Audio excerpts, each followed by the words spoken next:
Hi friends, welcome back. ഇന്ന് ഞാനൊരു fabric പെയിൻറ്റിങ്ങിൻ്റെ video ആണ് കാണിക്കുന്നത്. ഇത് ഞാൻ ഓൾറെഡി ചെയ്ത് വെച്ചിട്ടുള്ളൊരു ടോപ്പാണ് കേട്ടോ. ഇതൊരു പ്ലെയിൻ തുണിയാണ്. ഇതിൽ ഞാൻ ഒരു ഗോൾഡൻ കളർ പെയിൻറ്റ് ചെയ്തെടുത്തതാണ് കേട്ടോ.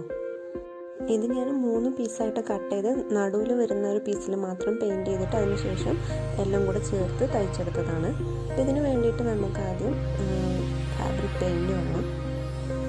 പിന്നെ ഈ ഒരു ഡിസൈൻ ഞാൻ ചെയ്തത് നമ്മൾ ഈ മെഹന്തി ഒക്കെ ഇടാൻ യൂസ് ചെയ്യുന്ന ഒരു സ്റ്റെൻസിലുണ്ട്, അതിൻ്റെ ഒരു അച്ച് എന്ന് പറയുന്ന ഇതുപോലത്തെ ഒരു സ്റ്റിക്കർ ടൈപ്പിലാണ് വരുന്നത്. അപ്പോൾ നമുക്കിത് കയ്യിലൊട്ടിച്ചിട്ട് അതിന് മേലെ മെഹന്തി തേച്ച് കൊടുക്കുകയാണ് ചെയ്യുന്നത്. അപ്പോൾ അത് ഞാൻ എടുത്തിട്ട് ഈ ഒരു തുണിയുടെ മേലെ ഒട്ടിച്ചിട്ട് അതിൻ്റെ മേലെ ഈ ഒരു പെയിൻറ്റ് ചെയ്ത് കൊടുക്കുകയാണ്.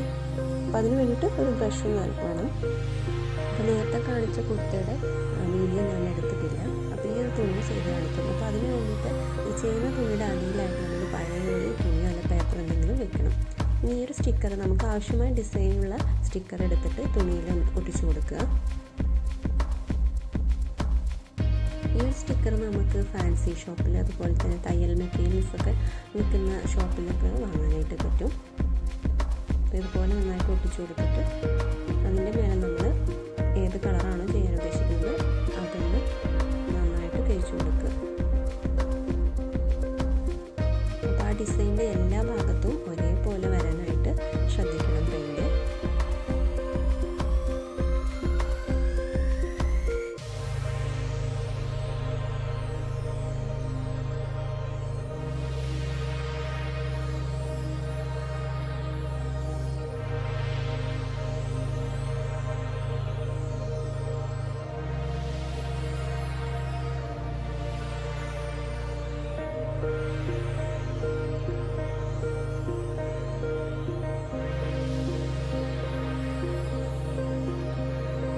ഡിസൈൻ മുഴുവനായിട്ട് പെയിൻറ്റ് ചെയ്ത് കഴിഞ്ഞ് നമുക്ക് അതൊക്കെ അടർത്തിയെടുക്കാം.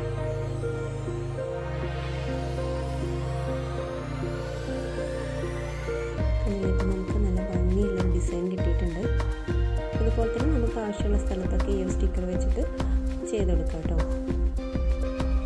ഇത് നമുക്ക് ഇതുപോലെ പ്ലെയിൻ ആയിട്ടുള്ള തുണി വാങ്ങിയിട്ട് കുർത്ത ചെയ്യാം, സാരി ചെയ്യാം. സാരിയുടെ ബോർഡറിലൊക്കെ ചെയ്തെടുത്താൽ നല്ല ഭംഗിയുണ്ടായിരിക്കും.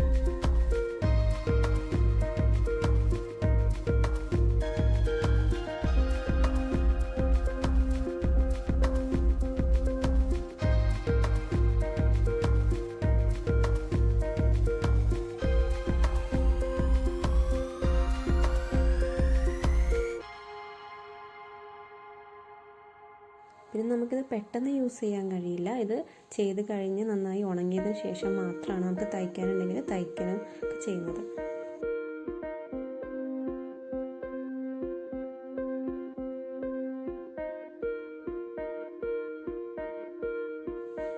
അങ്ങനെ ഈ ഒരു രൂപത്തിലാണ് നമ്മൾ ഈ ഡിസൈൻ ചെയ്തെടുക്കുന്നത്. അപ്പോൾ നിങ്ങൾക്ക് വീഡിയോ ഇഷ്ടമായെങ്കിൽ മറക്കാതെ ലൈക്ക് ചെയ്യുക, ഷെയർ ചെയ്യുക, അതുപോലെ തന്നെ ചാനൽ സബ്സ്ക്രൈബ് ബട്ടണും കൂടി ഒന്ന് പ്രസ് ചെയ്യുക.